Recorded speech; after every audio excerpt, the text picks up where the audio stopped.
বেহেশতে যেতে চান? সুবহানাল্লাহ। এমন কোন মানুষ আছে নাকি যে বেহেশতে যেতে চায় না? মদ খোর যাইতে চায়। সবাই, আমরা সবাই বেহেশতের আশা করি, ঠিক কি না? আল্লাহ রাব্বুল আলামিন বলেন, বেহেশতে যদি যেতে চাও তাহলেও ইবাদত করা লাগবে, ইবাদত ছাড়া জান্নাতে যাওয়া যাবে না। ফাদখুলি ফি ইবাদি ওয়াদখুলি জান্নাতি। সর্বপ্রথম আমার বান্দার মধ্যে দাখিল হয়ে যা, আমার গোলামির মধ্যে দাখিল হওয়া, আমার গোলাম হয়, এরপরে আমার জান্নাতে চলে যা।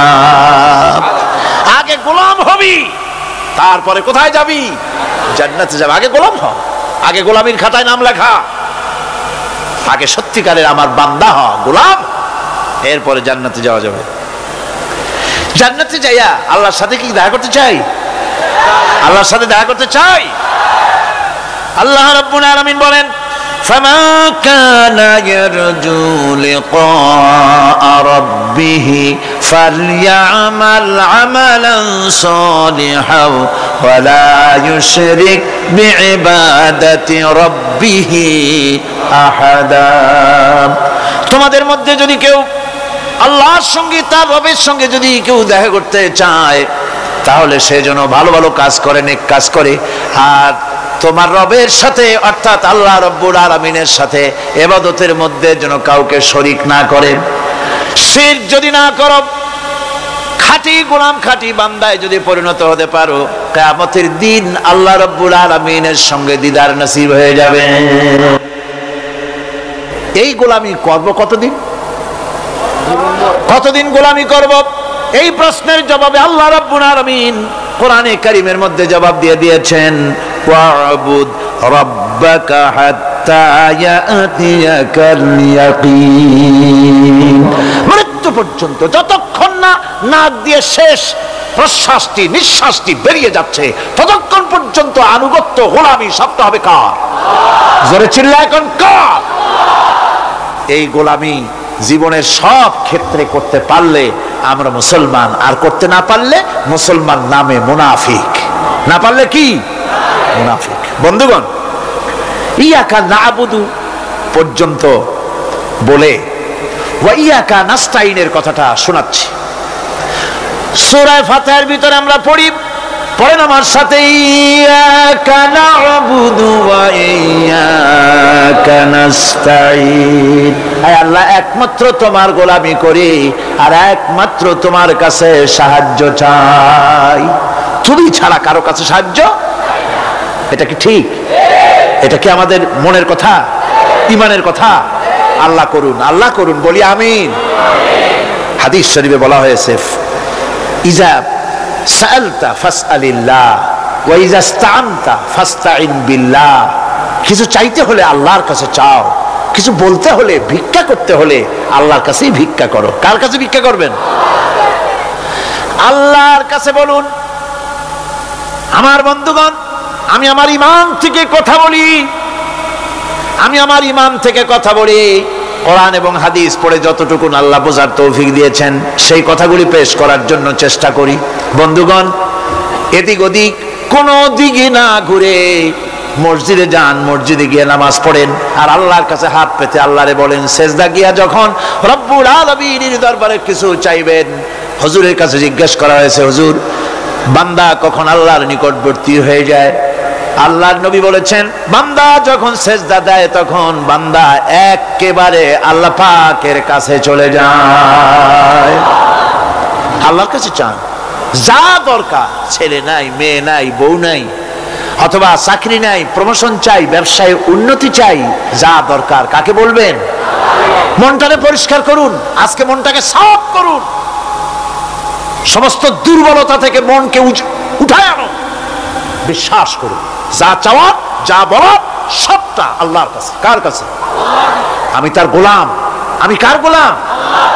আল্লাহ ছাড়া কারো কাছে আমার অভিযোগ তুলবো না, সবটা বলবো আল্লাহর কাছে।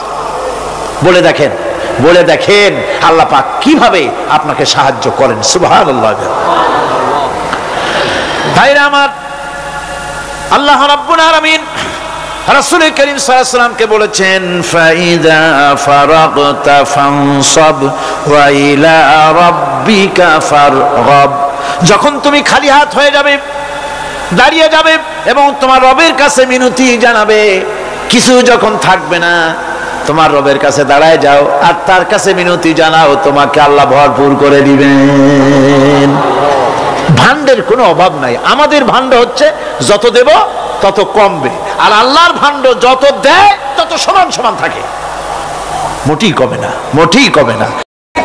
যারা আরামের টাটকা সুখগুলি, আরামগুলি যারা বর্জন করে আল্লাহ রাব্বুল আলামিনকে বিশ্বাস করে যারা জীবন পরিচালনা করেছে, আল্লাহ পাক তাদের জন্য জান্নাত রেখেছেন এবং তাদের জন্য বলছেন সাবিকু ইলা মাগফিরাতিন মির রাব্বিকুম ওয়া জান্নাতিন আরদুহা কাআরদিস সামাই ওয়াল আরদ উইদ্দাত লিল্লাযীনা আমানু বিল্লাহি ওয়া রাসূলিহি। আল্লাহ পাক বলেন প্রতিযোগিতা করো আল্লাহর মাগফিরাত কামনার জন্য আর জান্নাতে যাওয়ার জন্য প্রতিযোগিতা করো, আল্লাহর রহমত পাওয়ার জন্য সৎ কাজের প্রতিযোগিতা করো, তাহলে আল্লাহ রাব্বুল আলামিন তোমাদেরকে ক্ষমা করবেন আর তোমাদের জন্য এমন জান্নাত দিবেন যেই জান্নাত আকাশের বিশালতার জমিনের বিশালতার মতো। এই বিরাট জান্নাত তোমাদেরকে দিবেন। এই জান্নাত চিরস্থায়ী সুখ এবং শান্তি জায়গা হবে। মাসালুল জান্নাতিল্লাতী উইদাল মুত্তাকুন ফিহা আনহারুম মিন মাইন গায়রি আসিলিন ওয়া আনহারুম মিন লাবানিন লাম ইয়াতাগায়্যার তা'আমুহু। আল্লাহ পাক বলছেন জান্নাত আল্লাহ পাক ওয়াদা করেছেন মুত্তাকিদের জন্য। আল্লাহ পাক জান্নাত দিবেন যে জান্নাতের ভেতরে রয়েছে মধুর প্রস্রবণ, রয়েছে দুধের প্রস্রবণ, রয়েছে সেখানে স্বচ্ছ পানীয় পানির প্রস্রবণ রয়েছে। এই সুন্দর জান্নাত ঝর্ণা ধারা আল্লাহ পাক সৃষ্টি করেছেন, বাগ বাগিচা দিয়ে ভরে রেখেছেন জান্নাত।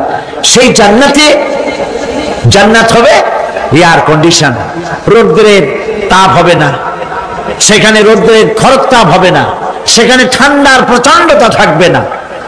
কিরকম হবে জায়গাটা? আল্লাহ পাক বলছেন মুত্তাকিনা আলাল আরাইকি লা ইয়ারাউনা ফিহা শামসান ওয়ালা জামহারিরা ওয়া দানিয়াতান আলাইহিম যিলালুহা ওয়া যুল্লিলাত কুতুফুহা তাযলিলা। আল্লাহ পাক এমন জান্নাত রেখেছেন, সেই আল্লাহ পাক সেই জান্নাতের ভিতরে জান্নাতীরা ঠেস লাগায়া মুখোমুখি অবস্থায় তারা সেখানে বসবে, আর জান্নাতীদের মনের মধ্যে কোনো দুঃখ থাকবে না, পেরেশানি থাকবে না। পৃথিবীতে মানুষের দুঃখ থাকে, পেরেশানি থাকে, সেখানে কোনো দুঃখ আর পেরেশানি থাকবে না। সেই জায়গাটা হবে সেটা তো নিয়ন্ত্রিত, না শীত না গরম, চির বসন্ত বিরাজ করবে। জান্নাতীরা সেখানে থাকবে। এই সুন্দর জান্নাত আল্লাহ পাক রেখেছেন মুত্তাকিদের জন্য। সুবহানাল্লাহ। কাফেরদের জন্য জান্নাত হবে, জাহান্নাম হবে চিরকাল। খালিদিনা ফিহা আবাদান, চিরকাল কাফেররা জাহান্নামে থাকবে। সর্বশেষ যে ব্যক্তি জাহান্নাম থেকে মুক্তি লাভ করবে তাকে আল্লাহ পাক বলবেন, ফেরেশতাদেরকে বলবেন, আমার ফেরেশতারা আমার এই বান্দাকে জান্নাত এবং জাহান্নামের মাঝখানে রেখে দাও। জান্নাত এবং জাহান্নামের মাঝখানে লোকটি যখন থাকার জায়গা পাবে সে জান্নাতের দিকে তাকায়া দেখবে আর কাঁদতে থাকবে। আল্লাহ পাক জিজ্ঞেস করবেন, বান্দারে যুগের পর যুগ ধরে জাহান্নামে কেঁদেছো, আমি রব্বুল আলামিন জাহান্নাম মাফ করে দিয়া জান্নাত জাহান্নামের মাঝখানে রেখে দিয়েছি, আযাব থেকে তো বেঁচে গেছো, এখন কাঁদো কেন? লোকটি বলবে, রব্বুল আলামিন কান্দি এই কারণে, জাহান্নাম থেকে মাফ করেছো, তোমার শুকরিয়া আদায় করি। জান্নাত তো আমার কপালে নাই, কিসমতে নাই, কিন্তু জান্নাত আমি এখান থেকে দেখতে পাচ্ছি।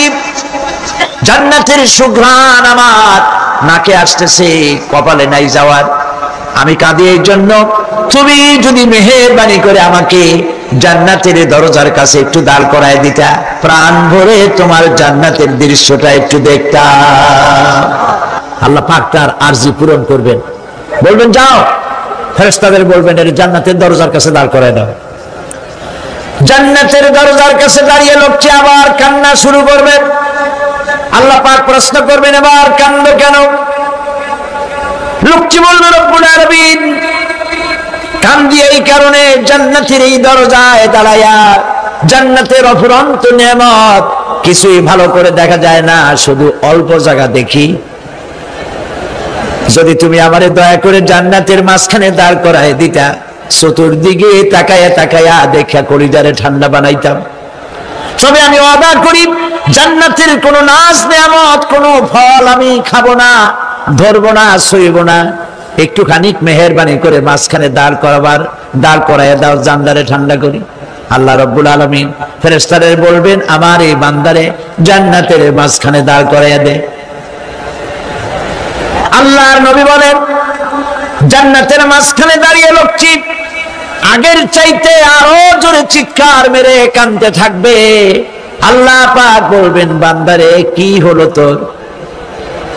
দরজার কাছে আসতে চাইছিলে, আইনা দিলাম। আবার এবার মাঝখানে আসতে চাইছো, তাও এনে দিয়েছি। আবার কান্দো কেন? লোকটি বলবে, রব্বুল আলামিন, এবার কান্দি এই জন্যে, তুমি যখন দয়া করে একটিবার জান্নাতের মাঝখানে এনে আমাকে দাঁড় করায় দিয়েছো, তুমি রহমান রহিম গফুরুর রহিম, এই জান্নাত থেকে আবার আর বাইর করে দিও না। আল্লাহ রাব্বুল আলামিন বলবেন, ও আমার বান্দারে, আমার এই জান্নাত তোর খুব পছন্দ হয়েছে নাকি? লোকটি বলবে, রব্বুল আলামিন, কলিজা ঠান্ডা হয়ে গেছে, ভাবতেও পারি না এই জান্নাত এত সুন্দর। আল্লাহ পাক বলবেন, বান্দারে, এরকম একটি নয়, দুইটা নয়, তোর জন্য আমি 10টা জান্নাত এরকম রিজার্ভ করে রাখছি। সুবহানাল্লাহ। আল্লাহ পাককে ভয় করে পৃথিবীর সমস্ত পাপ থেকে যারা নিজেকে রক্ষা করবে, আল্লাহ তাদের জন্য এই জান্নাত রেখে দিয়েছেন। সুবহানাল্লাহ। সেই জান্নাতের রিসিপশন আপনারা আন্দাজ করতে পারবেন না, রিসিপশন কারে কয়। কি এর প্রধানমন্ত্রী আর প্রেসিডেন্ট, 4-5টা পুলিশ আর আর্মি এসে একটা ফাঁক করে সেলুট মারলো, বাস শেষ হয়ে গেল, এরকম না। জান্নাতীদেরকে রিসিপশন দেওয়া হবে। জান্নাতীরা যখন আল্লাহর হুকুমে জান্নাতের দিকে যেতে লাগবে, আর যখন জান্নাতের কাছে চলে যাবে, আল্লাহ রাব্বুল আলামিন শোনায় দিচ্ছেন, হাত্তা ইযা জাউহা ফুতিহাত আবওয়াবুহা ওয়া ক্বালা লাহুম খাজানাতুহা সালামুন আলাইকুম তিবতুম ফাদখুলুহা খালিদিন। সুবহানাল্লাহ। জান্নাতীরা যখন জান্নাতে প্রবেশ করার দরজার মুখোমুখি হবে, দ্বার রক্ষীগণ তখন বলবে, সালামুন আলাইকুম, আল্লাহর শান্তি তোমাদের উপরে বর্ষিত হোক। সুবহানাল্লাহ। দুনিয়ার টাটকা টাটকা সুখগুলি 2 পা দিয়ে ছেলে দিয়েছো, টাটকা সুখগুলি গ্রহণ করো নাই, হারাম খাও নাই, আল্লাহর দ্বীন কায়েমের জন্য রক্ত দিয়েছো, জীবন দিয়েছো, কষ্ট করেছো, আল্লাহকে ভয় করেছো। আমাদের সালাম গ্রহণ করো, জান্নাতের মধ্যে ঢুকে যাও চিরকালের জন্য। সুবহানাল্লাহ। আর বাইরে হওয়া লাগবে না, চিরকাল এই জান্নাতের মধ্যে তোমরা বসবাস করতে পারবে। আল্লাহ রাব্বুল আলামিনের ফেরেশতারা বলে দিবেন। জান্নাতের মধ্যে আল্লাহ পাক হুরদের সঙ্গে জান্নাতীদের বিয়ের ব্যবস্থা করে দিবেন। কোরআনে কারীমে আল্লাহ পাক বলেন, মুত্তাকিইনা আলা সুরুরিন মাসফুফাতিন ওয়া যাওয়াজনাহুম বিহুরিন ঈন। সামনাসামনি ভাবে সাজানো সারি সারি আসন সমূহের উপর তারা ঠেস লাগায় বসে থাকবে, আর আল্লাহ রাব্বুল আলামিন হুরদের সাথে জান্নাতীদের বিয়ের ব্যবস্থা করে দিবেন। যেসব হুরের সঙ্গে বিয়ে হবে তাদের আল্লাহ পাক বিবরণ দিচ্ছেন কি রকম হবে তারা। লাম ইয়াতমিসহুন্না ইনসুন ওয়ালা জান, এর পূর্বে জিন এবং ইনসান এদেরকে কেউ স্পর্শ করে নাই। কিরকম তারা? কাআন্নাহুন্নাল ইয়াকুতু ওয়াল মারজান, যেমন ঝিনুকের ভিতরে মণিমুক্তা থাকে, এইভাবে আল্লাহ পাক তাদেরকে পবিত্র করে রেখে দিয়েছেন। আমার প্রিয় ভাইরা, আল্লাহ রাব্বুল আলামিন কোরআনে কারীমের ভিতরে বলেছেন, ফাবিআইয়ি আলা'i রাব্বিকুমা তুকাযযিবান। জান্নাত দান করে আল্লাহ পাক এবার জান্নাতীদেরকে সম্বোধন করে বলবেন, ইয়া ইবাদি লা খাউফুন আলাইকুমুল ইয়াওমা ওয়ালা আনতুম তাহজানুন। হে আমার বান্দারা, লা খাউফুন আলাইকুমুল ইয়াওম, আজ আর কোনো ভয় নাই। সুবহানাল্লাহ, সুবহানাল্লাহ। আজ আর কোনো ভয় নাই, কোনো চিন্তাও নাই, আরামে এই জান্নাতের মধ্যে বসবাস করো। এরপরে আল্লাহ পাক জিজ্ঞেস করবেন, ও আমার জান্নাতীরা, আমি যেসব ওয়াদা করছিলাম আমার ওয়াদা মোতাবেক সমস্ত নিয়ামত পেয়েছো? তারা বলবে, হ্যাঁ পেয়েছি, সব নিয়ামত আপনার ওয়াদা মোতাবেক সব পেয়েছি। আল্লাহ রাব্বুল আলামিন বলবেন, সব পাও নাই, আমার কাছে আরো বেশি আছে। সুবহানাল্লাহ, আমার কাছে আরো বেশি আছে। জান্নাতীরা বুঝবে না সে আরো বেশিটা কি, এর থেকে আর বেশি কি। প্রিয় ভাই সব, নবী করিম সাল্লাল্লাহু আলাইহি সাল্লাম বলেছেন, জান্নাতের সুখ আর শান্তি কোন চোখ নাই যা দেখেছে, যা কোন অন্তঃকরণ নাই যা কল্পনা করতে পেরেছে। এই জান্নাত মুত্তাকিদের জন্য আল্লাহ রাখছেন। সুবহানাল্লাহ। জান্নাতীরা ভাবতেও পারবে না সেই নিয়ামতগুলি কি। প্রিয় ভাই সব, সেই মুহূর্তে আল্লাহর নবী মুহাম্মদুর রাসূলুল্লাহ সাল্লাল্লাহু আলাইহি ওয়াসাল্লাম বলবেন, রব্বুল আলামিন, আমার উম্মতেরা জান্নাতীরা বুঝতে পারে নাই আপনার কাছে কি নিয়ামত আরো বেশি আছে। আমার এই উম্মতেরা জান্নাতীরা আপনার ওয়াদা মোতাবেক সব পেয়েছে, কিন্তু একটি জিনিস এখনো তাদের কিসমতে হয় নাই। সেই জিনিসটা হলো, যারা তার রবকে না দেখে শুধু কোরআন আর হাদিসের কথা শুনে আরবের ঘুম হারাম করে তাহাজ্জুদের নামাজ আদায় করেছিল, চোখের পানি ফেলেছিল, যারা জান্নাত দেখে নাই, জাহান্নাম দেখে নাই, আপনাকে ভয় করে যারা জীবন পরিচালনা করেছিল, যারা আপনাকে দেখে নাই, না দেখে শুধু কোরআন হাদিস বিশ্বাস করে যারা অকাতরে নিজেদের জীবন বিলায় দিয়েছিল, এই জান্নাতীরা এখন পর্যন্ত তার রবকে দেখতে পারে নাই। আল্লাহ রাব্বুল আলামিন তার সামনে থেকে ৭০,০০০ পর্দা সরে যাবে। আল্লাহ পাক বান্দাদের আরজি পুরা করার জন্য জান্নাতীদের সামনে তিনি জালোয়া ফরজ হবে। কোরআন শরীফের ভিতরে আল্লাহ পাক বলেন, জান্নাতীরা তারা আল্লাহর দিকে, জান্নাতীরা তার রবের দিকে তাকিয়ে থাকবে, আর রব তার বান্দাদের দিকে তাকায়া থাকবে। প্রাণ ভরে জান্নাতীরা রবকে দেখবে। সুবহানাল্লাহ, আল্লাহ পাককে দেখবে। প্রাণ খুলে আজ দোয়া করি, রব্বুল আলামিন জান্নাতের যেই পরিবেশে, যেই জায়গায় তুমি দয়া করে তোমার গোলামদেরকে তুমি নিজেই দর্শন দিবে, দেখা দিবে।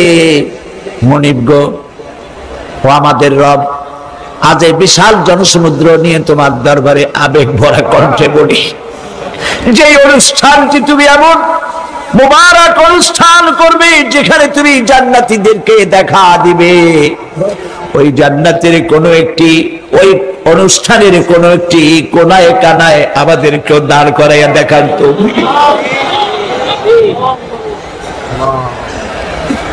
প্রিয় ভাই সব, আল্লাহ রাব্বুল আলামিন মানুষের সামনে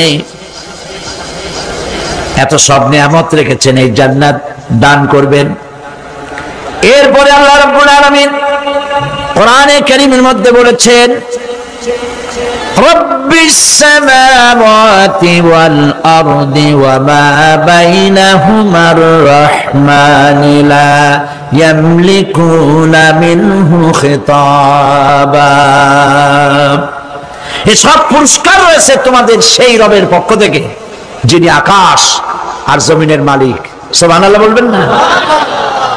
যার সামনে কথা বলার ক্ষমতা কারো হবে না। এটি একটি মারাত্মক কথা। কিয়ামতের দিন আল্লাহর দরবারে কেউ কথা বলতে পারবে না আল্লাহর নির্দেশ ছাড়া। একটি আকীদা পরিষ্কার করে নিয়ে যান আপনাদের। সে আকীদাটা এভাবে পরিষ্কার করুন, কোন পীর সাহেব, কোন খাজা বাবা, কোন মাওলানা, কোন মুহাদ্দিস, কোন বুজুর্গ আপনাকে সুপারিশ করতে পারবে না যদি না আল্লাহ পাক তাকে কথা বলার তৌফিক না দেন। মনে থাকবে এটা। আয়াতুল কুরসির ভিতরে আমরা পড়ি, মান যাল্লাযী ইয়াশফাউ ইনদাহু ইল্লা বিইযনিহি। আল্লাহ পাক বলেছেন কিয়ামতের দিন আল্লাহর দরবারে কার সাহস আছে কথা বলতে পারে? মান যাল্লাযী ইয়াশফাউ ইনদাহু ইল্লা বিইযনিহি। আল্লাহর ওয়াদা ছাড়া, হুকুম ছাড়া আল্লাহর সামনে কথা বলার সেদিন কেউ থাকবে না। সুবহানাল্লাহ। কেউ কথা বলতে পারবে না। সুপারিশ করতে হবে আল্লাহ যারে বলেন তুমি করো, অমুকের জন্য করো, সেই ব্যক্তি শুধু তার জন্যই করতে পারবে, আর কেউ কথা বলতে পারবে না। সেই কঠিন হাসরের ময়দান যেদিন শুধুমাত্র আল্লাহ পাক কথা বলবেন, আর যারে বলতে বলবেন সেই কেবলমাত্র বলতে পারবে। সুপারিশ এটি আল্লাহ পাক কিয়ামতে পারমিশন দিলে বলা যাবে। হযরত ইব্রাহিম আলাইহিস সালাম কিয়ামতের দিন তার নিজের পিতা সম্পর্কে সুপারিশ করবেন। রব্বুল আলামিন, আমার আব্বার জন্য সুপারিশ করতেছি, মেহেরবানি করে জাহান্নাম থেকে তারে আপনি রক্ষা করুন। আল্লাহ রব্বুল আলামিন বলবেন, ইব্রাহিম তোমার সুপারিশ মঞ্জুর হবে না। প্রিয় ভাই সব একটু মাথা খাটান, চিন্তা করেন। জাতির পিতা কে? জাতির পিতা চিল্লায় বলুন, কলিজা সাফ করে ফেলুন। মুসলমানদের জাতির পিতা হাবিজ আবি কেউ হতে পারে না।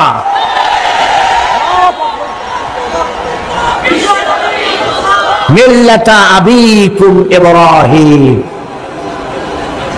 ইব্রাহিম আলাইহিস সালাম এই মিল্লাতের পিতা। সুবহানাল্লাহ। হযরত ইব্রাহিম আলাইহিস সালাম কিয়ামতের দিন বলবেন, আল্লাহ আমার আব্বার জন্য সুপারিশ করছি। আল্লাহ পাক বলবেন মঞ্জুর হবে না। আসর তোমার পিতা হতে পারে, কিন্তু আমার খলিলকে আগুনে ফেলার জন্য নমরুদকে সে সহযোগিতা করেছে, আমি তোমার পিতাকে ক্ষমা করব না। নবী করিম সাল্লাল্লাহু আলাইহি সাল্লামকে সাহাবায়ে কেরাম জিজ্ঞেস করেছেন, হে রাসূল, আপনার আব্বা এবং আম্মার অবস্থা কি হবে? নবী করিম সাল্লাল্লাহু আলাইহি সাল্লাম কেঁদে ফেলেছেন, সাফ করেছেন, আমি তাদের কোনো উপকারে আসব না। আল্লাহু আকবার। আপনি মনে করছেন নাকি যে ইয়া নবী সালাম আলাইকা বলি অমনি নবী সুপারিশ পাবেন? এত সহজ। কতগুলো রসগোল্লা খাইলেন আর বড় একটা মিছিল করলেন আর অমনি চলে যাবেন? পৃথিবীর সব মানুষ, সাহাবায়ে কেরাম বাদ দেন, পৃথিবীর সমস্ত মানুষ একত্রিত হয়ে আবু তালেব রাসূলুল্লাহকে যে ভালোবেসেছেন, ওর 1000 ভাগের 1 ভাগও সারা দুনিয়ার মানুষ রাসূলুল্লাহকে ভালোবাসতে পারবে? পারবে? নিজের ছেলে আলীকে, আলী রাদিয়াল্লাহু তাআলা আনহুকে আলাদা বিছানায় শোয়াইয়া, ছোট্ট মানুষ হযরত আলী আলাদা জায়গায় রাখিয়া মুহাম্মদুর রাসূলুল্লাহ সাল্লাল্লাহু আলাইহি সাল্লাম এতিম মানুষ তারে কলিজার সাথে বুকের মধ্যে আশ্রয় দিয়ে আগলে রেখেছেন বুক ভরে। সেই আবু তালেব মৃত্যুর সময় নবী করিম সাল্লাল্লাহু আলাইহি ওয়াসাল্লাম বলেছিলেন, চাচা একটি বার আমার কানে তাওহীদের কালেমা শোনায় দেন। আবু তালেব তার কিসমতে ছিল না কালেমা। মরে যাওয়ার পর একজন সাহাবী বলেছিলেন, ইয়া রাসূলুল্লাহ, মৃত্যুর সময় আবু তালেবের মুখ আমি নড়তে দেখেছি, তিনি কালেমা পড়েছেন সম্ভবত। রাসূলুল্লাহ সাহেব বলেছেন, আমি শুনি নাই। এত ভালোবাসার পরেও হাদিস শরীফে এসেছে আবু তালেব জাহান্নামে যাবে। কোথায় যাবে? জাহান্নামে। সবচাইতে কম আযাব হবে কার? আবু তালেবের। কম আযাবটা কি? হাদিস শরীফে এসেছে কম আযাব হলো জাহান্নামের আগুন দিয়ে এক জোড়া জুতা তৈরি করে আবু তালেবের পায়ে পরিয়ে দেওয়া হবে। সেই জাহান্নামের আগুনের তৈরি করা জুতার তাপে আবু তালেবের মাথার ঘিলুগুলো টকবক করে পড়তে লাগবে। এত ভালোবেসে যদি কিয়ামতে উপায় না হয়, আপনি ইয়া নবী সালাম আলাইকা, ইয়া রাসূল সালাম আলাইকা, আর কতগুলো জিলাপি খাইলেন, বড় একটা মিছিল করলেন। প্রিয় ভাই সব, এইসব বিদআত ছাড়ুন, এগুলি সুস্পষ্ট বিদআত। রাসূলুল্লাহকে ভালোবাসবেন, সাহাবীরা যেভাবে ভালোবেসেছেন ওইভাবে ভালোবাসবেন। আল্লাহ রাব্বুল আলামিন বলেন, যালিকাল ইয়াউমুল হক ফামান শাআ আত্তাখাযা ইলা রাব্বিহি মাআবা। এই দিনটি অবশ্যই আসবে, সেদিনটি নিশ্চিতভাবে আসবে। আর এখন যার ইচ্ছা সে তার রবের দিকে অগ্রসর হোক। ইন্না আনজারনাকুম আযাবান করিবান ইয়াওমা ইয়ানজুরুল মার'উ মা কদ্দামাত ইয়াদাহু ওয়া ইয়াকুলুল কাফিরু ইয়া লাইতানি কুনতু তুরাবা। ইন্না আনজারনাকুম আযাবান করিবা, খুব নিকটবর্তী একটি আযাব সম্পর্কে আমি তোমাদেরকে সতর্ক করে দিলাম। কে বলতেছেন? আল্লাহ পাক। লক্ষ্য করুন আল্লাহ কি বলছেন, খুব নিকটবর্তী একটি কঠিন শাস্তি আযাব অর্থাৎ কিয়ামত, এ সম্পর্কে আমি তোমাদেরকে সতর্ক করে দিলাম। ইয়াউমা ইয়ানজুরুল মার'উ মা কদ্দামাত ইয়াদা, সেদিন প্রত্যেকটি লোক যা সে পাঠিয়ে দিয়েছিল এখানে, অর্থাৎ যা করেছিল সেগুলি সে দেখতে পাবে। আর তখন ওয়ায়াকুলুল কাফিরু ইয়া লাইতানি কুনতু তুরাবা। সেই কিয়ামতের ময়দানে অবস্থা দেখে কাফেররা বলবে, আহারে মানুষ না হইয়া যদি মাটি হইয়া যেতাম, যদি মাটি হতাম, যদি মানুষ না হয়ে না জন্মতাম, আজ এই হাসরের ময়দানে এইখানে এই বিচারের মুখোমুখি হতাম না, মাটি হইলে বরং অনেক ভালো হতো। এই পৃথিবীতে আমরা এসেছি, চলে যাব, যাওয়ার আগে এই কোরআন একটি বিশাল জনগোষ্ঠী এমন বানাতে চেয়েছে যে জনগোষ্ঠী এই কোরআন দিয়ে একটি বিশাল সমাজ গড়বে, রাষ্ট্র গড়বে, এমন রাষ্ট্র গড়বে যেই রাষ্ট্রে দুঃখ থাকবে না, অশান্তি থাকবে না, যেখানে সুখ থাকবে, সমৃদ্ধি থাকবে, আর কিয়ামতের দিন আল্লাহর জান্নাতে তারা চলে যাবে। তেমন একটি সমাজকে আমরা চাই। সবাই বলেন, সেরকম একটি সমাজকে আমরা চাই। প্রিয় ভাই সব, কিয়ামতের দিন আমরা যেতে চাই জান্নাতে। কোথায় যেতে চাই বলেন? জোরে বলেন। এই জান্নাতে যাওয়ার জন্য দুইটা কাজ করতে হবে। কয়টা কাজ?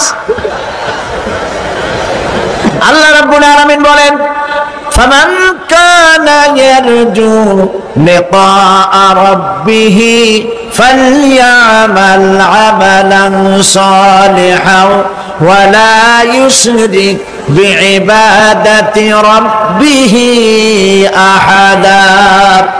আল্লাহ পাক বলেন, যে বাজারা আমার সঙ্গে দেখা করতে চায় কিয়ামতে, দুইটা কাজ করা লাগবে। বলেন কয়টা কাজ?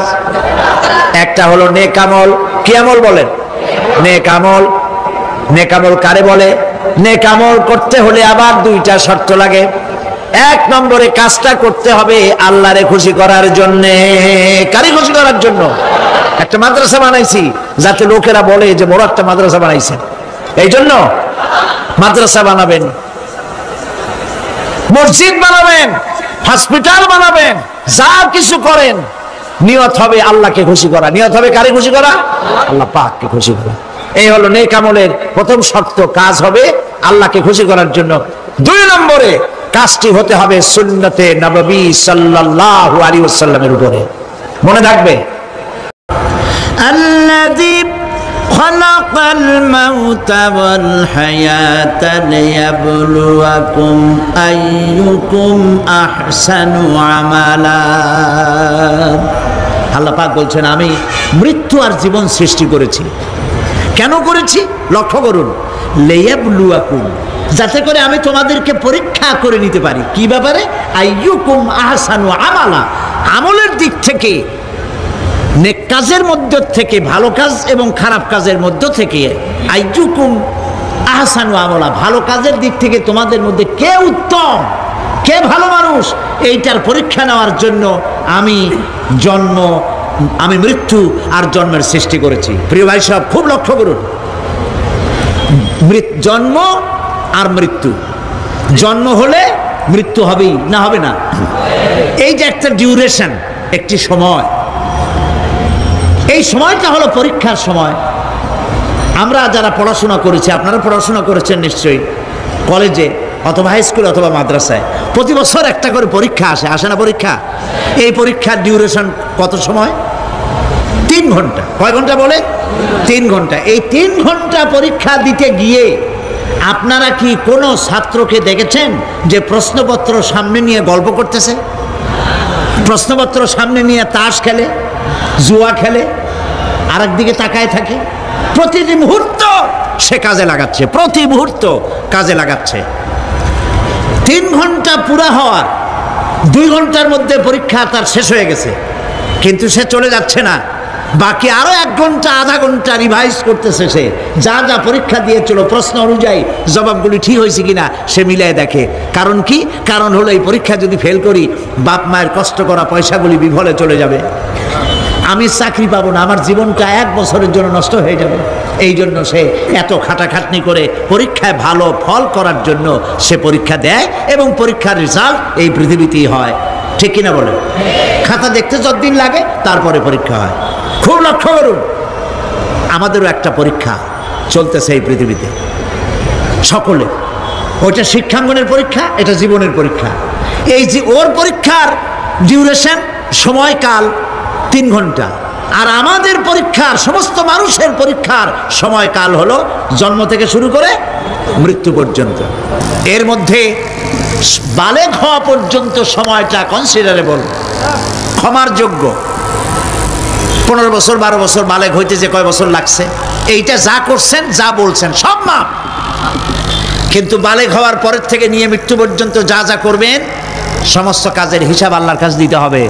একটা প্রশ্ন করি আপনাদের কাছে, রাগ করবেন না তো? বলবেন যে কথা বলতে তো আপনি আসছেন, আমাদের দিয়ে খাটান কেন, এরকম চিন্তা করবেন না তো? প্রশ্নটা হচ্ছে, বলেন তো দেখি, পৃথিবীর মধ্যে সবচাইতে মূল্যবান জিনিস, দামি জিনিস কোনটা? হ্যাঁ, ইখতিলাফ হয়ে গিয়েছে, ইখতিলাফ হয়েছে। কেউ বলেছে যৌবন, কেউ বলেছে কোরআন, কেউ বলেছে ইসলাম। আর যারা বেশি বুদ্ধি রাখে তারা খামোশ, তারা কথা বলে নাই। কোনটা কইয়া কোন জ্বালা চুপ করে থাকাই ভালো। সব থেকে মূল্যবান জিনিসের নাম সময়। সব থেকে মূল্যবান জিনিসের নাম কি? এবার বলেন, এই পৃথিবীর মানুষ সব থেকে অপচয় করে কোন জিনিসে? সময়। সময়ের অপচয় আমরা যা করি। আমি সেদিন পুলিশ লাইনে আমার একটা বক্তব্য ছিল, কয়েক হাজার পুলিশ ছিল সেখানে, জুমার দিন। আমি বলছিলাম জুমার আগে তাদের সামনে, আজ আপনাদেরকে বলি, বাড়িতে আজকে রাত্রে ক্যালকুলেটর না থাকে, যদি কাগজ কলম হাতে নেন, জীবনের 15 বছর বাদ দেন, এখন আপনার বয়স এখন যা, এই বয়সে প্রতিদিন ওই যৌবন প্রাপ্তির পর থেকে নিয়ে এই পর্যন্ত প্রতিদিন টেলিভিশনের সামনে নাটক দেখার জন্য, সিনেমা দেখার জন্য, ন্যাশনাল জিওগ্রাফি দেখার জন্য, ডিসকভারি দেখার জন্য, স্পোর্টস দেখার জন্য প্রতিদিন কয়েক ঘন্টা টিভির সামনে আপনি বসেন। এরপরে আপনি এগুলিকে সপ্তাহে কয় ঘন্টা হয়, মাসে কয় ঘন্টা হয়, বছরে কয় ঘন্টা হয়, বয়স এখন আপনার 50 বছর, 15 বছর বাদ দেন, 35 বছর, হিসাব করেন কয় বছর আপনি টেলিভিশনের সামনে বসা ছিলেন। আমার কথা কি মাথায় ঢুকছে? কয় বছর টেলিভিশন আর সিনেমা হলে বসা ছিলেন? চায়ের দোকানে গল্প করতে গিয়ে, আড্ডা মারতে গিয়ে কতটা সময় নষ্ট করেছেন? রবীন্দ্রনাথ, যতীন্দ্রনাথ, যোগীনাথ, তারপরে আরো কি, এই যে শরৎচন্দ্র, এই সমস্ত এই নাম মনে আসলো, কবি, সাহিত্যিক, ঔপন্যাসিক, নাট্যকার, তাদের বইপত্র, গল্পের বই, ভূতের গল্প, এই সমস্ত গল্পের বই পড়িয়া জীবনে কতটা সময় নষ্ট করেছেন। সবগুলি এক জায়গায় করেন, সবগুলি এক জায়গায় করেন, এরপরে আপনার চোখ ছানা বড় হয়ে যাবে। দেখতে পাবেন আপনার জীবনের উল্লেখযোগ্য 35 বছরের কম করে হলেও 20 বা 25 বছর অপচয় হয়ে গেছে, নষ্ট হয়ে গেছে। ইন্না লিল্লাহি ওয়া ইন্না ইলাইহি রাজিউন। জীবনের সব থেকে মূল্যবান সময়গুলি নষ্ট করে ফেলেছি আমরা। আল্লাহ পাক বলেছেন, পরীক্ষা নেওয়ার জন্যই এই পৃথিবীতে দিয়েছিলাম। এখন ওর পরীক্ষার, ছাত্রের পরীক্ষার সময় 3 ঘন্টা, রেজাল্ট আউট হবে এখন। আর আপনার আমার পরীক্ষা মৃত্যুতে, জন্ম থেকে শুরু মৃত্যু পর্যন্ত, কিন্তু রেজাল্ট এখানে আউট হবে না। রেজাল্ট আউট হবে কোথায়? কিয়ামতের দিন। কোথায় হবে? হতেই হবে কিয়ামতের দিন। সেদিন এই পৃথিবীতে যারা ভালো কাজ করবে, ভালো কাজের জন্য আল্লাহ পুরস্কার দিবেন, আর মন্দ কাজ যারা করবে তাদের জন্য তিরস্কার তারা পাবেই। এই জন্য বিচার, কিয়ামত হওয়া, বিচার হওয়া, এটা বিবেকের দাবি, এটা জ্ঞানের দাবি। যারা বুদ্ধিজীবী দাবি করে, কপাল পোড়া, এরা এটা বোঝে না, এদের মাথার মধ্যে এটা ঢোকে না। ঠিক কিনা বলে?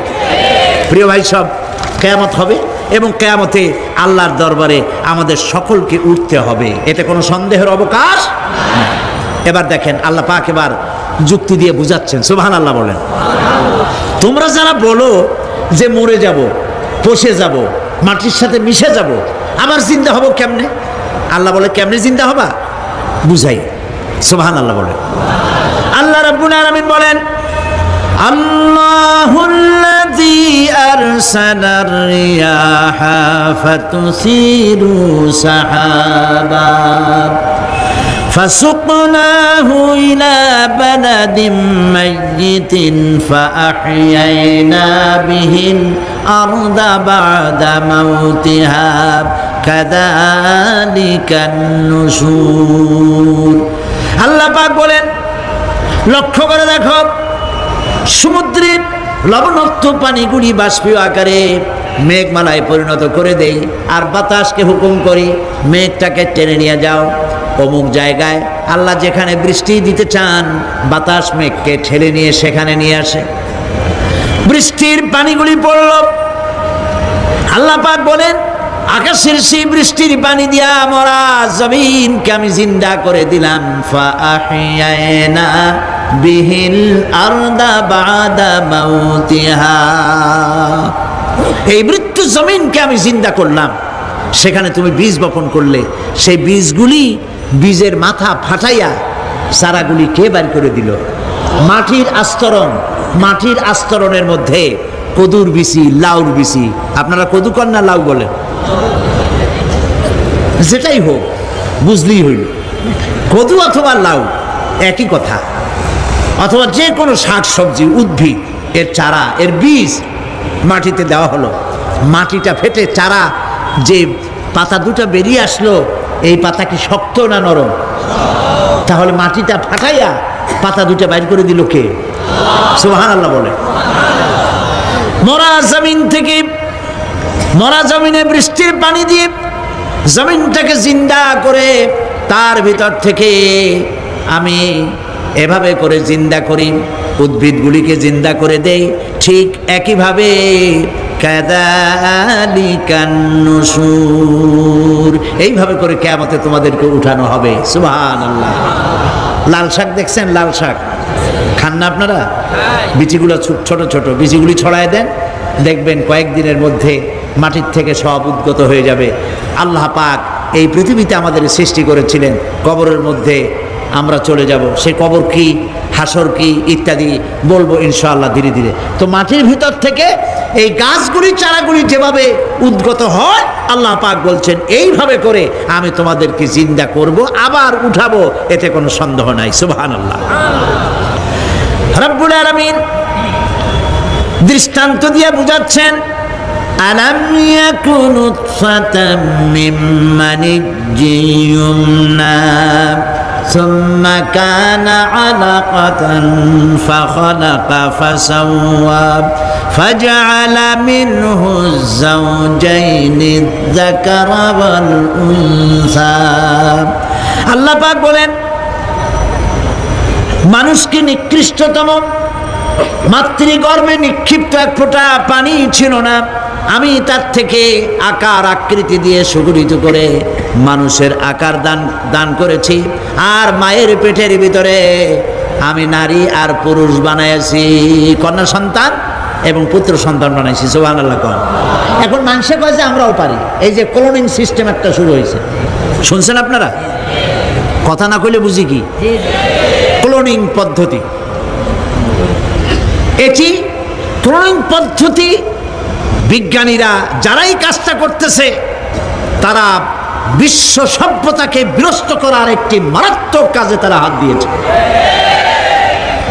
ক্লোনিং পদ্ধতিতে যে যা কিছু তৈরি হয়, এর আগে ভেড়ার বাচ্চা হয়েছে, ছাগলের বাচ্চা বানাইছে, সেগুলি তার মায়ের মতোই হয়েছে অথবা পিতার মতো হয়েছে। পিতার ডিএনএ নিয়ে একটা পুরুষ জাতীয় জন্তুর ডিএনএ অথবা স্ত্রী জাতীয় একটি জন্তুর ডিএনএ নিয়ে তারপরে বিশেষ প্রক্রিয়ার মাধ্যমে সন্তান, এই বাচ্চা উৎপাদনের ব্যবস্থা তারা শুরু করেছে পশু দিয়ে। এরপরে মানুষ এভাবে করা যায় কিনা সেই চিন্তা তারা করেছে।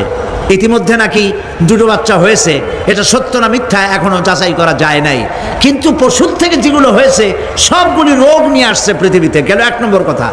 2 নম্বরে ডিএনএর মাধ্যমে যে মানব শিশু পয়দা হয় তার সবগুলি তার মায়ের অনুকরণে হয়, একেবারে অবিকল মায়ের চেহারা নিয়ে আসতেছে, অবিকল পিতার চেহারা নিয়ে আসতেছে।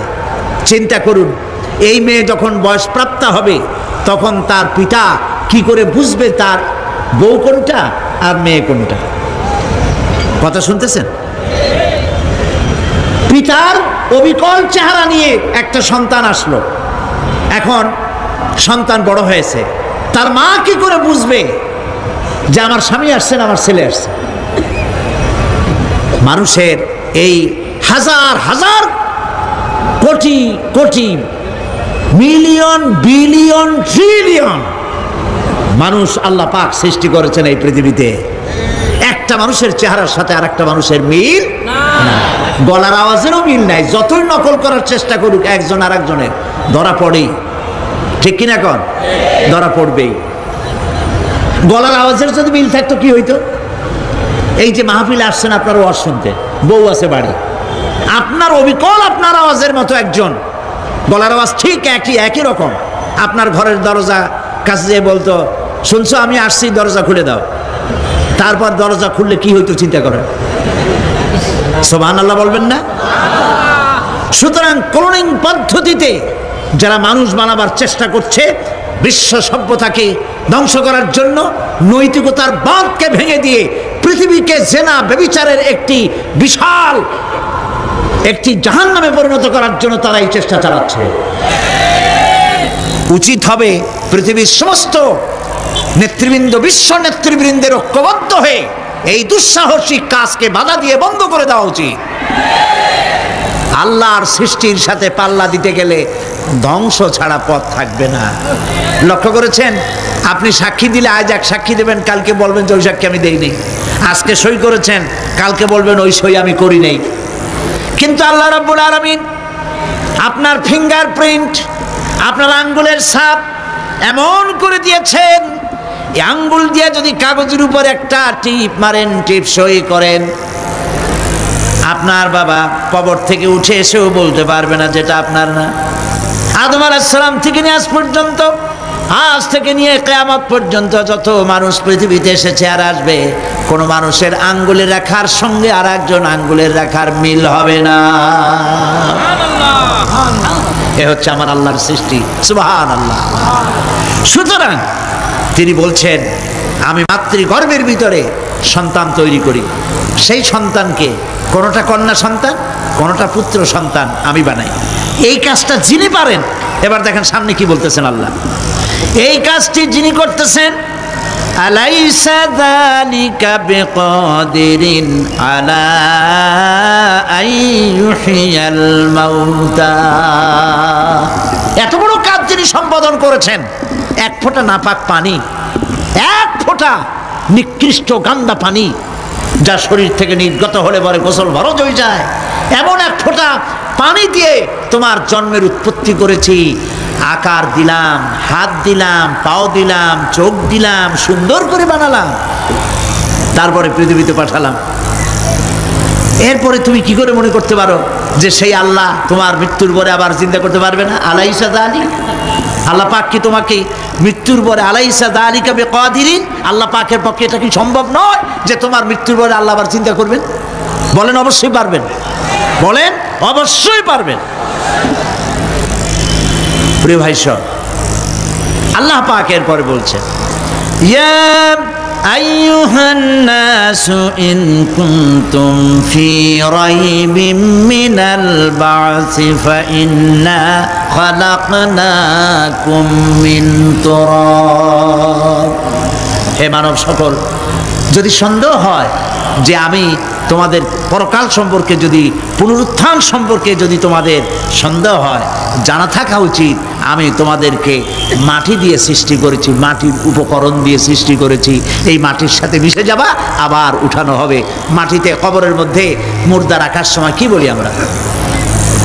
মিনহা খালাকনাকুম ওয়া ফিহা নুঈদুকুম। পড়েন সবাই, মিনহা খালাকনাকুম ওয়া ফিহা নুঈদুকুম ওয়া মিনহা নুখরিজুকুম তারাতান উখরা। মাতৃগর্ভের ভিতরে মানুষকে আল্লাহ রাব্বুল আলামিন হাত পাও চক্ষু কর্ণনাসিকা দিয়ে সুন্দর করে মায়ের পেটের ভিতরে বানায়া এই পৃথিবীতে আল্লাহ পাক পাঠায় দেন। আর আল্লাহ পাক বলেন, সুম্মা নুখরিজুকুম তিফলা, বাচ্চার আকারে মায়ের পেট থেকে বের করে দিলাম। যে আল্লাহ রাব্বুল আলামিন এইভাবে করে তোমাদেরকে সৃষ্টি করেন। যালিকা বিআন্নাল্লাহা হুয়াল হক। জেনে রাখো, এ সব কিছু এই জন্যই ঘটে যেহেতু আল্লাহ রাব্বুল আলামিন, আল্লাহ তাআলা মহাসত্য, তিনি যা বলেন তাও সত্য, তার কথার মধ্যে কোনো রকমের বৈপরীত্য নাই। ব্যারোমিটার যন্ত্র আছে, যে যন্ত্রের মাধ্যমে আবহাওয়া মাপা হয়, বৃষ্টি হবে কি হবে না, ঝড় হবে কি হবে না, জলোচ্ছ্বাস হবে কি হবে না, এগুলি ব্যারোমিটার যন্ত্র দিয়া, আবহাওয়া মাপা যন্ত্র দিয়ে তারা মাপে। কিন্তু আপনারা কি কখনো শুনেছেন যে রেডিও টেলিভিশনে বলা হয়েছে সন্দ্বীপ, কুতুবদিয়া, হাতিয়া, সেন্ট মার্টিন এবং বাঁশখালী, আর কি কোন দু একটার নাম, কক্সবাজার, পতেঙ্গা ইত্যাদির উপর দিয়ে 280 মাইল স্পিডে ঝোড়ো হাওয়া প্রবাহিত হবে। আগামীকাল 30 ফিট উঁচু হয়ে জলোচ্ছ্বাস হবে, এরকম কথা বলে কেউ? কি বলে? হইতে পারে, হইতে পারে, বজ্রসহ বৃষ্টিপাত হতে পারে। এবার কোরআন শরীফ দেখুন তো, কোরআন শরীফে কোথাও আছে পরকাল হইলেও হইতে পারে, কবর আযাব এটাও হয়তো হইতে পারে, জান্নাত আর জাহান্নাম থাকতেও পারে, এরকম কথা আছে? সব কথা ডাইরেক্ট,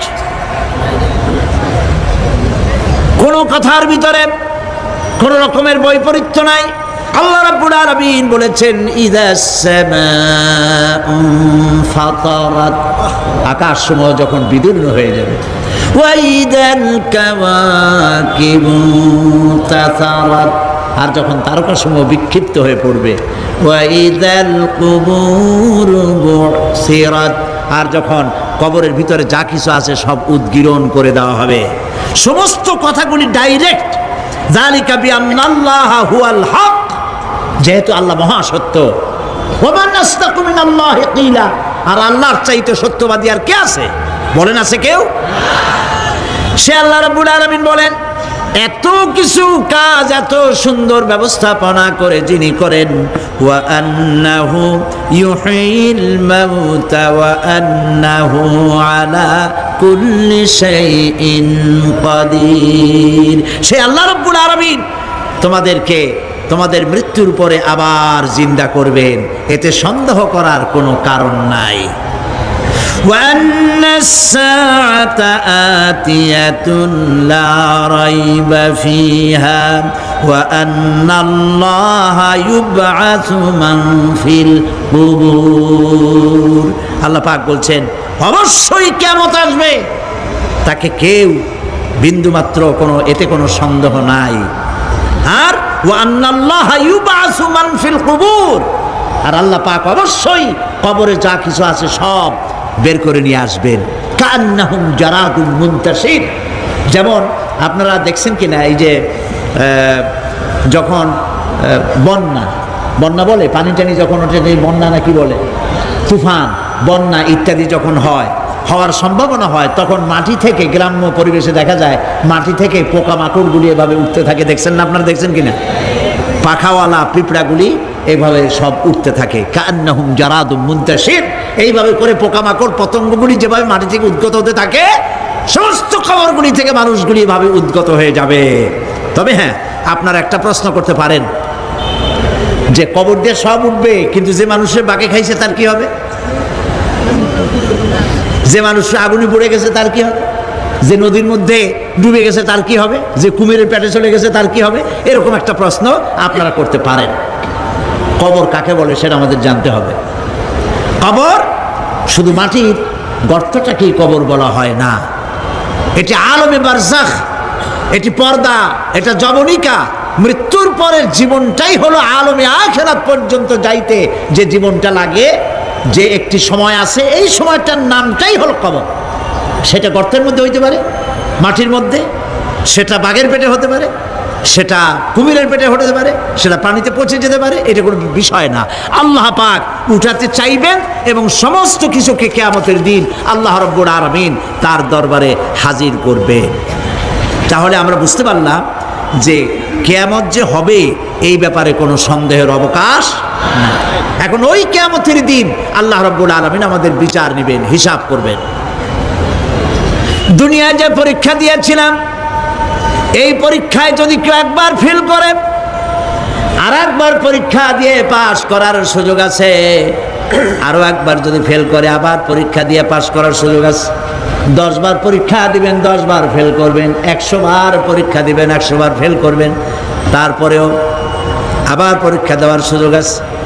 কিন্তু কিয়ামতের ময়দানে যদি কোনো মানুষ তার জীবনের পরীক্ষায় যদি ফেল করে, দ্বিতীয়বার পরীক্ষা দিয়া পাস করার আর কোনো সুযোগ নাই। এই পৃথিবীতে জজ কোর্টে কেউ হেরে গেল, হাইকোর্টে আপিল করার সুযোগ আছে। হাইকোর্টে যদি হেরে যায়, সুপ্রিম কোর্টে কেস করে জেতার সুযোগ আছে, আপিল করার সুযোগ আছে। সুপ্রিম কোর্টেও হেরে গেল, প্রেসিডেন্টের কাছে জীবন ভিক্ষা চাওয়া যাইতে পারে। কিন্তু কিয়ামতে আখিরাতে আদালতে ওই জায়গায় মানুষ যদি একবার তার জীবনের মামলায় হেরে যায়, দ্বিতীয়বার আপিল করার আর কোনো জায়গা নাই। কঠিন জায়গা, সেই জায়গা হবে এবং সেখানে সবাইকে উঠতেই হবে। সুতরাং এই যে প্রশ্ন করা হয় যে প্রায় এই কিয়ামত কবে হবে, এটা বিশ্বাস করি না, হ্যান ত্যান ইত্যাদি, মরলে আবার জিন্দা করবে কে, এইসব প্রশ্নের কোনো দাম নাই। আল্লাহ পাক এই ব্যাপারে আরেকটি কথা বলছেন, ইয়াসআলুনাকা কাআন্নাকা হাফিয়ুন আনহা কুল ইন্নামা ইলমুহা ইনদাল্লাহ ولكن أكثر الناس لا يعلمون। হে নবী, এরা আপনার কাছে এই প্রশ্নটা করে এইভাবে যে কিয়ামত কবে আসবে, মনে হয় যেন আপনি এটা জানেন। এই ইলম কিয়ামত কবে হবে, মনে হয় যেন আপনি এটা জানেন, সেই জন্য তারা এই প্রশ্নটা করছে। আসলে কুল ইন্নামা ইলমুহু ইনদাল্লাহ, কিয়ামত কবে হবে এটা কে জানেন? ওয়ালাকিন্না আকসারান নাস লা ইয়ালামুন, অবশ্যই অধিকাংশ মানুষের এইটা জানে না। কিয়ামত কবে হবে এটা একমাত্র আল্লাহ পাক জানেন। পরকালের জীবন যে হবে এতে কোনো সন্দেহ নাই, সেই ব্যাপারে আল্লাহ পাক বলছেন আআনতুম আশাদ্দু খালকান আমিস সামাউ বানাহা, তোমরা যে পুনরুত্থান সম্পর্কে অস্বীকার করো, এবার চিন্তা করো তোমারে বানানো কঠিন না ওই মহা আকাশটা বানানো কঠিন? কোনটা কঠিন বলেন না আপনারা, কোনটা কঠিন? আপনারা একটু তাকায় দেখেন তো, এই যে বিশাল প্যান্ডেল, এই প্যান্ডেলে খুঁটি আছে না নাই? আছে কি না? কতগুলা খুঁটি গুনতে আপনার আধা ঘন্টা কানের সময় লাগবে, ঠিক না? এই একটা প্যান্ডেল বানাতে যদি এতগুলি খুঁটি লাগে, তাহলে বিশাল আকাশে যদি এই রকম খুঁটি লাগতো আকাশটারে ঝুলায় রাখার জন্য, তাহলে চিন্তা করেন তো খুঁটির জ্বালায় গাড়ি টাড়ি চালানো যাইতো? আছে কোনো খুঁটি? জোরে বলেন আছে? নাই। ওই আকাশটাকে আল্লাহ পাক বলছেন আনতুম আশাদ্দু খালকান আমিস সামাউ বানাহা, তোমারে বানানো কঠিন নয় বিশাল আকাশ বানানো কঠিন? কোনটা কঠিন ছিল? তো ওই আকাশটা বানানোই তো আল্লাহ পাকের কাছে সহজ হয়ে গেছে। তাহলে তোমারে একবার বানাইয়া যে একবার বানাতে পেরেছেন তিনি আবার জিন্দা করতে পারবেন না, এই চিন্তা কেন করো? আল্লাহ রাব্বুল আলামিন কোরআনে কারীমের ভিতরে পরিষ্কার করে বলেছেন, ওরা বলে কাফের বেঈমানেরা বলে ক্বালা মাইয়ুশিল ইযামা ওয়া হিয়া রামীম, আমাদের হাড় গোড় যখন পচে যাবে গলে যাবে কে আমাদের জিন্দা করবে? জবাবে আল্লাহ পাক বলেন, হে নবী আপনি বলুন কুল ইউহইয়াল্লাযী আনশাহা আউওয়ালা মাররা, আপনি বলে দিন যে আল্লাহ রাব্বুল আলামিন একবার তোমাকে সৃষ্টি করেছেন, প্রথমবার যিনি সৃষ্টি করেছেন দ্বিতীয়বার মৃত্যুর পরে আবার তিনি জিন্দা করবেন। কেন বিশ্বাস করো না? সুতরাং এই যে আল্লাহ পাক মানুষকে জীবন দিয়েছেন, এই জীবনের পরে মৃত্যু, মৃত্যুর পরে আবার আমাদের সকলকে উঠতে হবে এবং আল্লাহ পাকের দরবারে আমাদেরকে উপস্থিত হতে হবে। এই কথাগুলি যারা অস্বীকার করে, পরকাল যারা মানে না, তাদের সম্পর্কে আল্লাহ পাক বলছেন والذين كذبوا بآياتنا ولقاء الآخرة حبطت أعمالهم, আল্লাহ পাক বলেন যারা পরকালকে অস্বীকার করেছে, আখিরাত যারা মানে না, তাদের জিন্দেগীর সকল আমলগুলিকে আল্লাহ পাক বরবাদ করে দিবেন। পরকালের বিশ্বাসের উপরে ভিত্তি করেই মানুষের চরিত্র ভালো হইতে বলেন পারে। একটা দৃষ্টান্ত দেই, একটা দৃষ্টান্ত। এই যে যারা চুরি করে, ডাকাতি করে, সন্ত্রাস করে মানুষ মারে, এখন তো আল্লাহর রহমতে সন্ত্রাস বন্ধ হয়েছে, হয় নাই? হয়েছে কিনা? সন্ত্রাস বন্ধ হয়েছে, আলহামদুলিল্লাহ বলে। এই সন্ত্রাসগুলি করে কি জন্যে? এদের ধারণা নাই যে আল্লাহ পাক আমাদেরকে উঠাইতে পারবে, আমাদের মৃত্যু হবে, পরকালের চিন্তা নাই বলেই তারা এই কাজটা করে। চাঁদাবাজি, মাস্তানি, কে আপনাকে ঠেকাবে? পুলিশের ভয় আপনি ঘুষ নেবেন না, পুলিশে দেখে ফেলবে। অথবা পুলিশ মনে করলো যে আমার ঊর্ধ্বতন অফিসার তো দেখেন আমি ঘুষ নেই। এরা যাতে অন্যায় না করে, অফিসাররা, গভর্নমেন্টের লোকেরা অন্যায় না করে, জনগণ অন্যায় না করে, সেই জন্য এন্টি করাপশন ডিপার্টমেন্ট রাখা হয়েছে, দুর্নীতি দমন বিভাগ। দুর্নীতি যাতে না করে সেই জন্য দুর্নীতি দমন বিভাগ। দুর্নীতি দমন বিভাগ যেন দুর্নীতি না করে সেজন্য এন্টি করাপশন। এখন দুর্নীতি যাতে না হয়, ওই দমন বিভাগের দুর্নীতি বন্ধ করার জন্য যারাই বানানো হলো, তারাও যাতে আবার দুর্নীতি না করে সেই জন্য এন্টি করাপশন। কত এন্টি বানাবেন? কোন ঠিকাইতে পারবেন না, ঠেকাতে পারবেন না। পুলিশ দিয়া, বিডিআর দিয়া, আর্মি দিয়া পিটাইয়া, ঠ্যাঙ্গাইয়া, মাইরের স্রোতে লুলা বানাইয়াও মানুষের চরিত্র ভালো বানাইতে পারবেন না। মানুষের চরিত্র কেমনে ভালো বানানো হবে? 5 কোটি টাকা বলে যে হুজুর অমুক অফিসার খুব ভালো, টাকা পয়সা খায় না। আরে ভাই, কত খায় না তাই কর, কদ্দুর হইলে খায়, এরকম লোকও আছে। তবে হ্যাঁ, আল্লাহর মেহেরবানি, ভালো অফিসারও আছে, আলহামদুলিল্লাহ বলে। আমাদের দেশে ভালো অফিসার, জোরে কন আলহামদুলিল্লাহ বলে। সেই জন্য রাতের আধারে কোটি কোটি টাকার অফার আসছে, কেউ দেখে না। এইখান থেকে, এই টাকার খাওয়া থেকে, অথবা জেনা করা থেকে, অথবা মদ পান করা থেকে গোল্ডেন অপরচুনিটি, সুযোগ আসছে। জেনা করা যায়, মদ খাওয়া যায়, টাকা নেওয়া যায়, অবৈধ টাকা।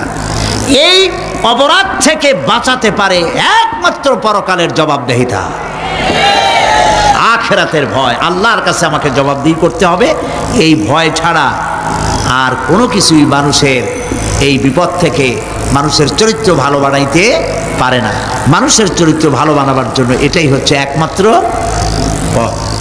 সেই জন্য আল্লাহ পাক আখিরাতের জীবন রেখেছেন, উঠতে সেখানে হবেই। এই পৃথিবীতে একবার যখন আসছি, আমাদেরকে জিন্দা আল্লাহ করবেন এবং সমস্ত কথাগুলির জবাব আল্লাহর কাছে দিতে হবে। পরকালের ব্যাপারে আল্লাহ পাক একটা ঐতিহাসিক যুক্তি দিয়েছেন, অনেক যুক্তি কোরআনে কারিমে দিয়েছে। আরেকটি যুক্তি আপনারা শোনেন, একেবারে ঐতিহাসিক যুক্তি। আল্লাহ পাক বলছেন, মহান আল্লাহ তাআলা আখিরাতের বাস্তবতা সম্পর্কে একদিকে যেমন তার সৃষ্টির কলা কৌশল সম্পর্কে বলেছেন, আর একদিকে মানুষকে চিন্তা ভাবনা করতে বলেছেন। চিন্তা ভাবনা করে দেখো, কালের সাক্ষী, কালের পুঞ্জীভূত সাক্ষী গ্রহণ করো, দেখো যে পরকাল হবে কিনা, এই আল্লাহ পাক কিয়ামতে তোমাদেরকে উঠাতে সক্ষম কিনা। আল্লাহ রাব্বুল আলামিন বলেন, ওয়াত্তুর ওয়া কিতাবিম মাসতুর ফি রাক্কিম মানশুর ওয়াল বাইতিল মা'মুর ওয়াস সাকফিল মারফুর ওয়াল বাহরিল মাসজুর ইন্না আযাবা রাব্বিকা লাওয়াকি' মা লাহু মিন দাফি'। সূরা তুর। আল্লাহ পাক বলছেন, তুর পাহাড়ের শপথ, তুর পাহাড়ের শপথ, সেই প্রকাশ্য পবিত্র গ্রন্থের শপথ যা লিপিবদ্ধ রয়েছে মুসলিম ঝিল্লিতে, চর্ম ঝিল্লিতে লিপিবদ্ধ রয়েছে। আরো শপথ বাইতুল মামুরের, আরো শপথ সুউচ্চ আকাশের, আরো শপথ উচ্ছ্বাসিত তরঙ্গায়িত সমুদ্রের। নিশ্চয়ই সেই আযাব আসবে, আযাব মানে কিয়ামত, সেই পরকাল অবশ্যই আসবে। মা লাহু মিন দাফি', এই শাস্তি থেকে, এই কিয়ামত আসা থেকে, এই কিয়ামত সংগঠিত হওয়া থেকে রোধ করার মতো ক্ষমতা কারো নাই। সুবহানাল্লাহ। এখন আল্লাহ পাক তুর পাহাড়ের কসম করছেন। তুর পর্বত হচ্ছে সেই পর্বতের কথাই ধরা যাক, যেখানে এটি ঐতিহাসিক পর্বত। হযরতে মূসা আলাইহিস সালামকে আল্লাহ রাব্বুল আলামিন যেখানে নবুয়তের শিরস্থান পড়িয়ে দিয়েছিলেন, তুর পাহাড়ের ভিতরে। অতুর সিনিন, তুর পাহাড়ের কসম আল্লাহ পাক বলছেন। এবং খোদায়ের আল্লাহ রাব্বুল আলামিনের সঙ্গে বিরোধিতা করার কারণে ফেরাউনকে এই তুর পাহাড়ের কাছেই লোহিত সাগরের মধ্যে, দরিয়ায় নীলের মধ্যে আল্লাহ পাক ডুবিয়ে মেরেছিলেন। এবং নির্যাতিত বনি ইসরাইলকে শাস্তি দেওয়ার চূড়ান্ত সিদ্ধান্ত এই তুর পাহাড়েই আল্লাহ পাক দিয়েছিলেন। আল্লাহ বলছেন, আমি সেই তুর পাহাড়ের কসম করি।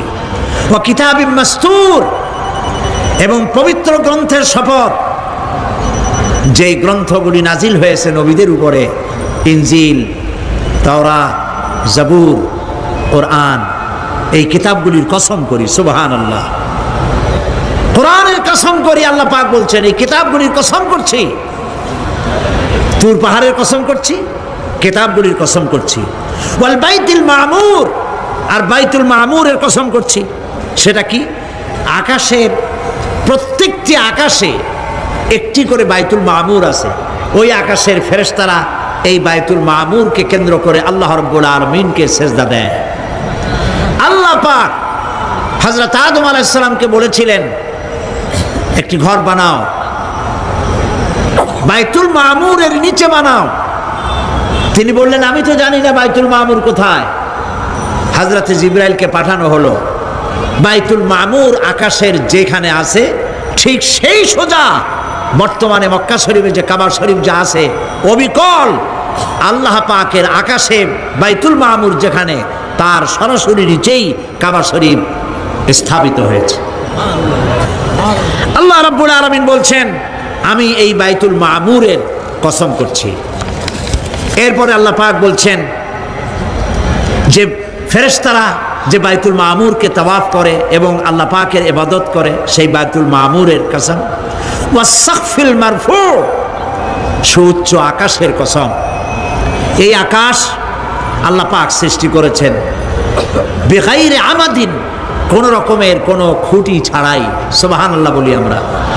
এই বিশাল আকাশ সম্পর্কে ওই যে বুদ্ধিজীবী যারা, কোরআনের জ্ঞান যাদের কাছে নাই, তারা বলে যে আকাশ বলতে কিছু নাই, ওইটা একটা নীলা নীলা বহু দূর, সেই জন্য নীলা নীলা দেখা যায়। এই পৃথিবী সম্পর্কেও তাদের ধারণা এই পৃথিবীও কিছু না, এটা হলো ওই যে কি বলে সূর্যের কাছের থেকে একটা উজ্জ্বল জ্যোতিষ্ক খুব ফোর্সে যাচ্ছিল, এই ফোর্স সহ্য করতে না পেরে সূর্যের একটি অংশ মহাশূন্যের উপরে ছিটকে পড়ল, ঘুরতে ঘুরতে পৃথিবীর আকার ধারণ করেছে। এই হলো ওদের ধারণা। অ্যাক্সিডেন্টের মাধ্যমে নাকি এই পৃথিবী হয়েছে। মূল কথা হলো এইভাবে করে যদি কোনো একটা গ্রহ উজ্জ্বল জ্যোতিষ্ক যাওয়ার কারণে পৃথিবী হয়ে থাকে, তাহলে এখন তো পৃথিবীতে মানুষ ধরতেছে না, মানুষ তো অনেক বেশি বেড়ে গেছে, তাহলে আর একটা জ্যোতিষ্ক দয়া করে সূর্যের পাশ দিয়ে যাইয়া আর একটা খণ্ড ফালাই দিয়া আর একটা পৃথিবী বানায় না কেন? প্রিয় ভাই সব, আল্লাহ পাক বলছেন ওয়াস-সাকফিল মারফু, আমি এই বিশাল আকাশের কসম করি। সুবহানাল্লাহ। এরপরে ওয়াল বাহরিল মাসজুর, পৃথিবীতে প্রবাহিত উচ্ছ্বসিত তরঙ্গায়িত সমুদ্র রাজির কসম করি। সুবহানাল্লাহ। আচ্ছা বলেন তো এই পৃথিবী এর নিচে কি? এই পৃথিবীর নিচে কি? এই পৃথিবী মহাশূন্যের উপরে ঘুরছে। লক্ষ্য করেন আল্লাহর কত বড় শক্তি। আটলান্টিক মহাসাগর কোথায় বলতে পারবেন না? এই পৃথিবীতে। আটলান্টিক মহাসাগর কোথায়? এই পৃথিবীতে। আটলান্টিক মহাসাগর, প্রশান্ত মহাসাগর, ভূমধ্য সাগর, যত সাগর আর মহাসাগর সব এই পৃথিবীতে। এই পৃথিবী অসংখ্য পাহাড়, অসংখ্য সমুদ্র আর অসংখ্য মানবরাজি নিয়ে লাটিমের মতো ঘুরতেছে। সুবহানাল্লাহ। মহাশূন্যের উপরে, মহাশূন্যের উপরে লাটিম যেমন ঘোরে পৃথিবী তেমন ঘোরে, অথচ মানুষগুলো ছিটকে পড়ে যায় না, পানিগুলি উড়ে কোথাও পড়ে যায় না। সুবহানাল্লাহ বলতে ইচ্ছে করে না।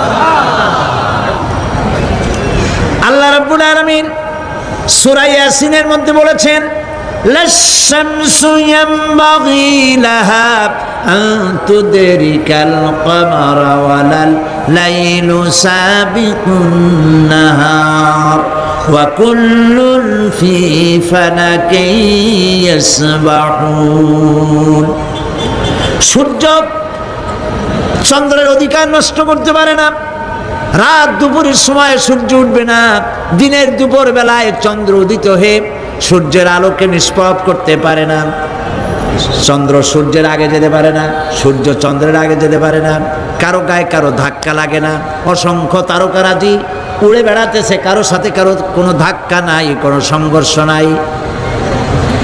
মহাশূন্যের উপরে সূর্য চন্দ্র যেমন ঘোরে, ওয়া কুল্লুন ফি ফালাকি ইয়াসবাহুন, চাঁদ আর সূর্য যেমন ঘোরে, মহাশূন্যে যা আছে তাও ঘোরে।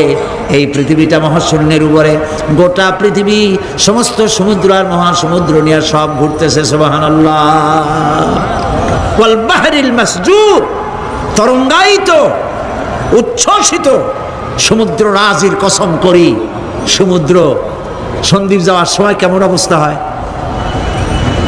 যদি তুফানে পড়ে?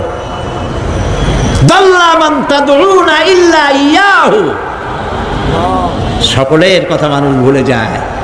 মৌজুন কাল জিবাল, পাহাড়ের মতো যখন ঢেউগুলো আসতে থাকে সবাই সব ভুলে যায়, তখন মনে পড়ে শুধু আল্লাহ। কি মনে পড়ে? আল্লাহ। আল্লাহ কত বড়, সমুদ্রের কাছে যাই দেখেন, সুবহানাল্লাহ। এই বিশাল বিশাল সমুদ্র রাজির কসম করছি। এতগুলি কসম করে আল্লাহ পাক কোরআনে কারীমের মধ্যে বলছেন, দেখো এই সব জিনিসগুলি আমি সৃষ্টি করেছি, আর এই জিনিসগুলির কসম করে বলছি সেই পরকাল অবশ্যই অনুষ্ঠিত হবে, সেই আযাব আসবে। কেউ এই পরকাল অনুষ্ঠিত হওয়া থেকে কেউ ফিরাইয়া রাখতে পারবে না। এখন তোমরা প্রশ্ন করতেছো, আল্লাযী ফীহি আল্লাযী হুম ফীহি মুখতালিফুন, এই ব্যাপারে তোমরা ইখতিলাফ করতেছো, মতবিরোধ করতেছো, ঠাট্টা করতেছো, বিদ্রূপ করতেছো। কাল্লা সায়ালামুন, অবশ্যই তোমরা জানতে পারবে। সুম্মা কাল্লা সায়ালামুন, অবশ্যই তোমরা জানতে পারবে সেই পরকাল হবে, এতে কোনো সন্দেহ নাই। সুবহানাল্লাহ। এখন ওই পরকাল কিভাবে হবে, কেমনে অনুষ্ঠিত হবে, সে কথাগুলি আমি আগামীকাল আপনাদের সামনে আলোচনা করব ইনশাআল্লাহ।